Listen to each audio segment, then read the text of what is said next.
உறவினர் வீட்டில் ரைடுன்னு ஒன்று ஓடி வந்து கூட்டணியில் சேர்ந்து நாங்கள் என்ன பழனிசாமியா? அமலாக்கத்துறையை வச்சு தங்களுக்கு ஒத்து வராத எதிர்க்கட்சிகளை மிரட்டுவாங்கன்னு சொன்னோம். தொடர்ந்து நடத்துகிறாங்க, பார்த்துக்கிட்டே இருக்கணும். இன்னைக்கு அமைச்சராக இருக்கக்கூடிய நம்முடைய பெரியசாமியோட வீட்டில் ரைடு நடத்துகிறாங்க. உறவினர் வீட்டில் ரைடுன்னு ஒன்று ஓடி வந்து கூட்டணியில் சேர்ந்து நாங்கள் என்ன பழனிசாமியா?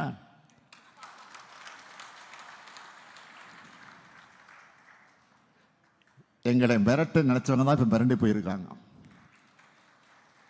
இதை விட மோசமான அணுகுமுறையெல்லாம் பார்த்த இயக்கம்தான் திமுக. நெருப்பாற்றில் நீந்தியே பிழைக்கப்பட்டவங்க நாங்கள். உங்களுடைய எண்ணம் எந்த காலத்திலையும் நிறைவேறாது. வழக்கம் போல தமிழ்நாட்டு மக்கள் உங்களுக்கு தோல்வியைத்தான் கொடுப்பாங்க.